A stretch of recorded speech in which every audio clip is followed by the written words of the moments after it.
Exercise 14।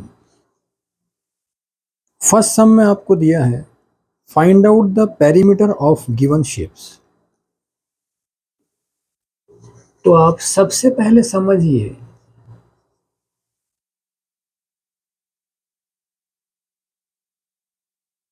कि perimeter क्या होता है।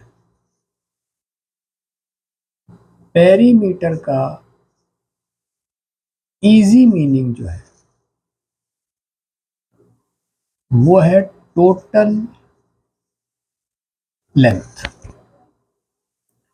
तो आप इन फिगर्स में मतलब सावधानी पूर्वक आप इन सभी लेंथ्स को ऐड कर दीजिए तो आपका पेरीमीटर आ जाएगा। अब आप देखिए second some. Find out the perimeter of rectangular shapes with given measurements.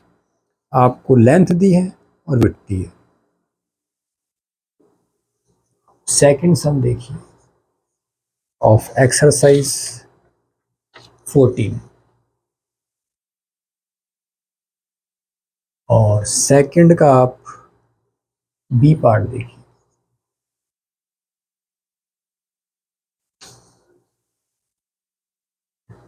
देखो बच्चों, पेरीमीटर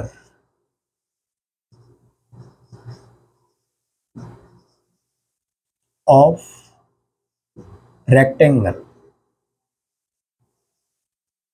यहां आपको रेक्टेंगल दिया है। रेक्टेंगल के पेरीमीटर का जो फॉर्मूला होता है वो होता है 2 multiply by in bracket length plus width.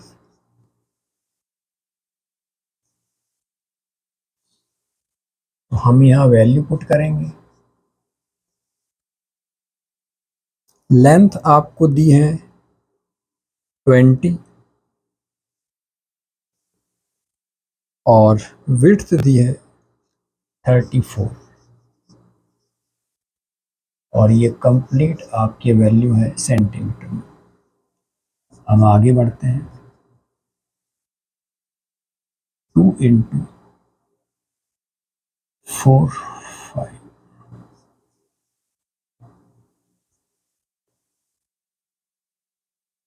54 centimetre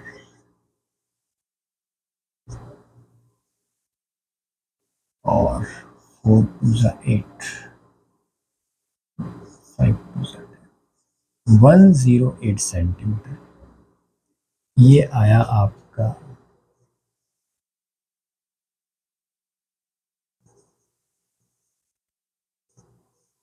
perimeter of rectangle. जो यूनिट हमें लेंथ और विड्थ की दी है मीन सेंटीमीटर, वो ही यूनिट हम पेरीमीटर की लिखेंगे सेंटीमीटर। अब देखो बच्चों, मैंने आपको फर्स्ट सम के लिए कहा था कि आप सब साइड्स को ऐड कर दीजिए तो आपका आंसर आ जाएगा। अब आप वही कंसेप्ट यहां देखिए, आप रफली देख लीजिए।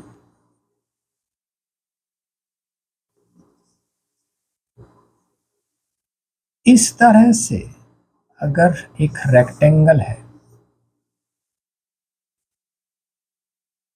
और उसकी लेंथ वो आपको 20 दी है,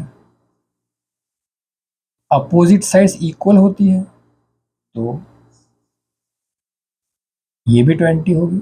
मैं आपको रफली बता रहा हूं सिर्फ इसलिए कि आपके दिमाग से मैथ्स का डर दूर हो, आपको कंसेप्ट क्लियर हो। और विड्थ जो दी है वो है 34, ये सब सेंटीमीटर में है तो ये भी 34 होगी। अब आप इन सब को ऐड कर लीजिए, आपका यही आंसर आएगा। 20 प्लस 34 +20 + 34, 20 + 20 40, और 34 + 34 68, और फाइनली आपका यही आंसर है। अब एक और बात देखिए कि आपको ये फॉर्मूला भी रटने की ज़रूरत नहीं है, यहीं से आपका ये फॉर्मूला भी बन जाएगा। आप देखिए यहाँ पर लेंथ 2 टाइम्स है, थोड़ा सा आप यहाँ समझ लीजिए इसको, ये सम आपका कंप्लीट है कि पेरीमीटर जो होगा वो किस तरह से निकलेगा। हमें सबको ऐड करना है, तो हमने 2 टाइम्स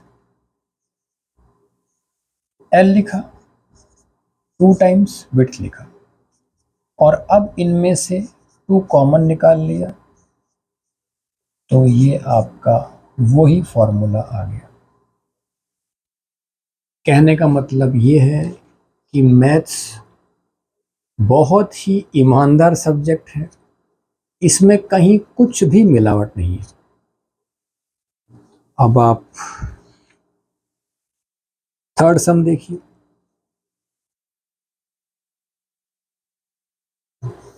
थर्ड सम में आपको कुछ शेप्स दिए हैं, triangle, square, hexagon, pentagon. 5 sides means pentagon, 6 sides hexagon. और यहाँ एक और चीज दी है आपको कि रेगुलर शेप्स, रेगुलर शेप्स का मतलब होता है ऑल साइड्स इक्वल। आप देखिए इन सभी फिगर्स में सभी साइड्स इक्वल हैं, तो हम इनमें से एक सम करते हैं। थर्ड का आप डी पार्ट देखिए, इसमें आपको दिया है पेंटागन। सबसे पहले आप समझ लीजिए रेगुलर शेप का मतलब,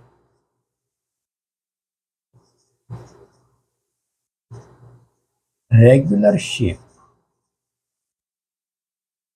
मीन्स ऑल साइड्स इक्वल। तो अब हम ये सम यहां से करेंगे, ये तो आपकी नॉलेज के लिए था। यहां थर्ड का डी, इस तरह से आपको डायग्राम दिया है, मैं रफली बना रहा हूं।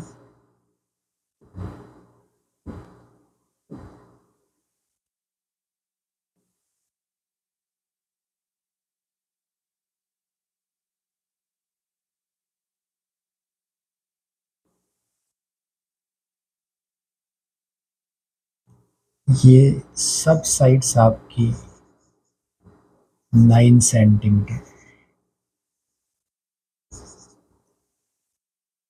तो हम लिखेंगे perimeter of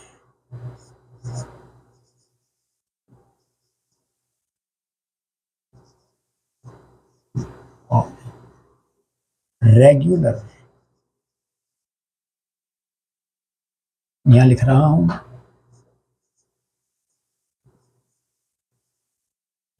pentagon, is equal to 5 into side, और ईच साइड आपको दे रखी है 9 सेंटीमीटर, तो हमने किया 5 इंटू 9, और ये आया आपका सेंटीमीटर में, इज इक्वल टू 45 सेंटीमीटर। ये हुआ आपका आंसर। अब आप फिफ्थ सम देखिए, इसमें आपको एरिया निकालना है रेक्टेंगुलर फील्ड का।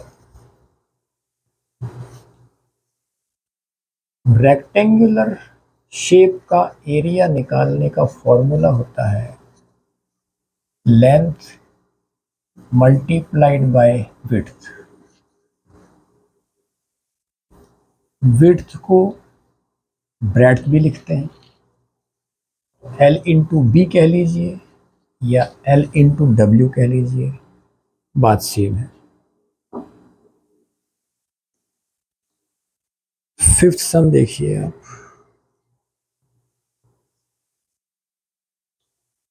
आपको दिया है रेक्टेंगुलर फील्ड,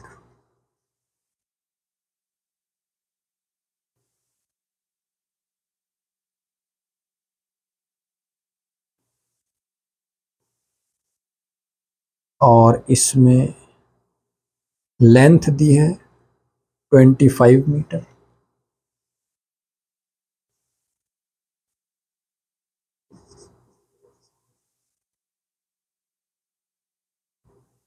और विड्थ दी है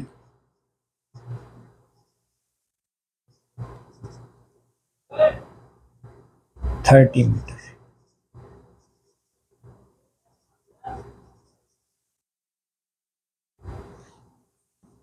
और आप देखिए इसमें लिखा है respectively.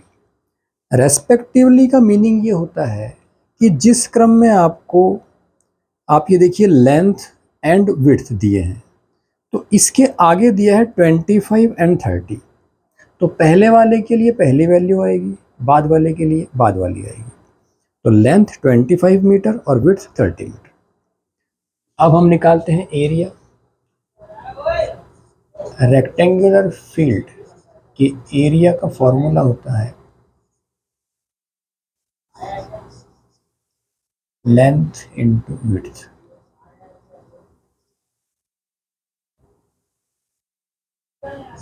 Twenty five into 30 is equal to 0 का 0, 3 5 15, 1 इन हैंड, 3 2 6 और 1 7, 750 स्क्वायर मीटर। ये हुआ एरिया, और हम इस तरह से बॉक्स में कर देंगे।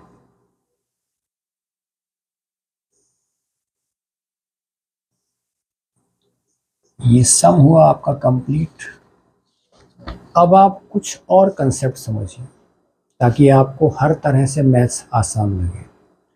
देखो बच्चों, मैथ्स मेरा मतलब पसंदीदा सब्जेक्ट है, और मैं चाहता हूं कि आप लोग भी इसे लाइक करें।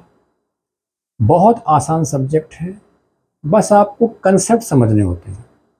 अब आप देखिए कि स्क्वायर मीटर मतलब अगर कंसेप्ट एरिया का है तो उसकी यूनिट स्क्वायर में आएगी, और अगर कंसेप्ट पेरीमीटर का है तो उसकी यूनिट स्क्वायर में नहीं आएगी, लेंथ और विड्थ की जो यूनिट दी है वो ही आएगी।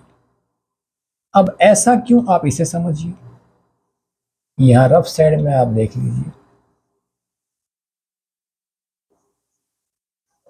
हमने यहां लेंथ और विड्थ को मल्टीप्लाई किया,